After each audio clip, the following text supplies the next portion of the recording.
I want to thank the good doctor from Tennessee for yielding me some time. Mr. Speaker, in 2 weeks we face one of the most devastating cuts to our military that our country has ever seen. Literally a worst-case scenario for our men and women in uniform, all in just 2 weeks.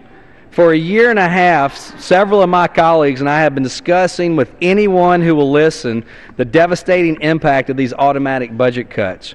But still, we have stalled and delayed till we are where no one in their right mind would want to be. If these cuts are not stopped, not only will our military be hollowed out, but a number of other agencies will be severely impacted as well. Defense cuts are bad enough. Unfortunately, these cuts affect a lot more than just defense.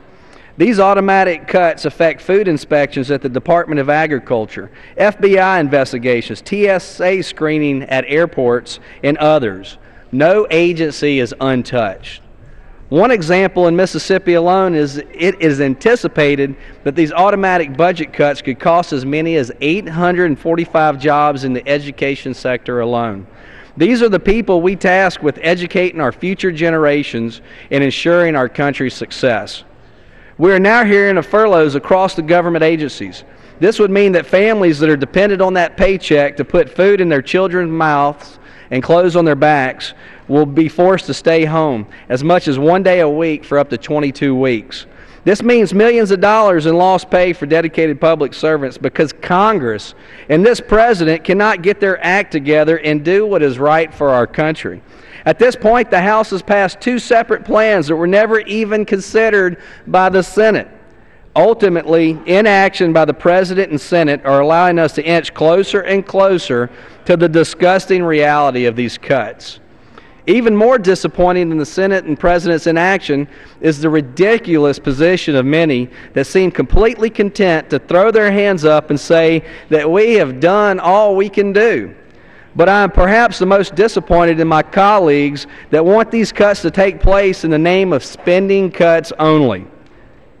What good are spending cuts when you can't defend the nation you are trying to save and destroying our economy in the process? I am in favor of reducing our national debt and balancing our budget as much as anyone in this Congress, but I refuse to do it on the backs of our men and women in uniform and their families. I will not jeopardize their safety and security, yet some in this body want to do just that. It is foolish, no, naive, to believe that allowing $1 trillion in spending cuts to our national defense is responsible or sustainable. Many of my colleagues seem to have forgotten that these automatic cuts were intended to be the absolute worst thing we could do.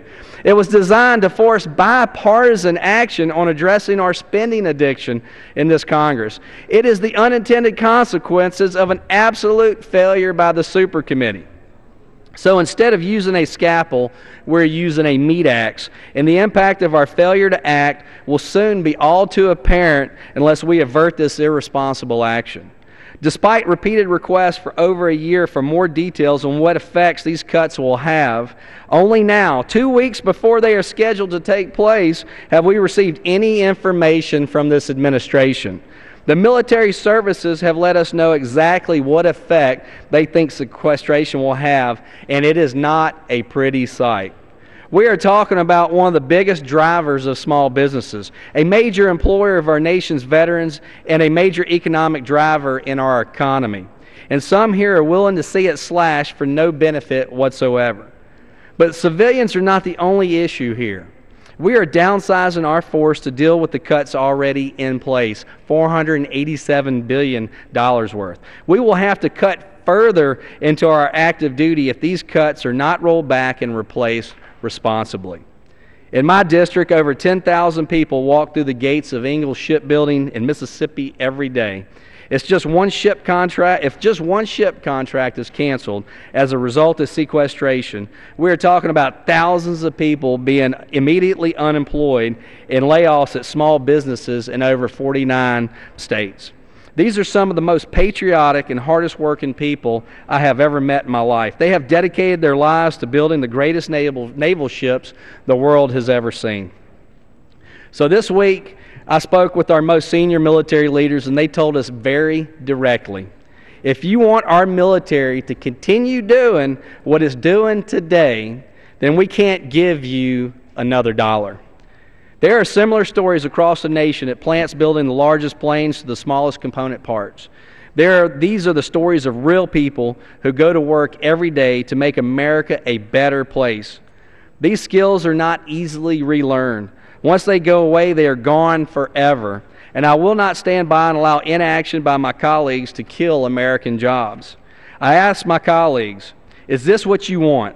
Do you honestly believe this is for the best?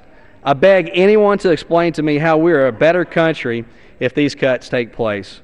Mr. Speaker, I implore our leaders, the Senate, and the President to act. The future safety and security of our nation is at stake. I yield back.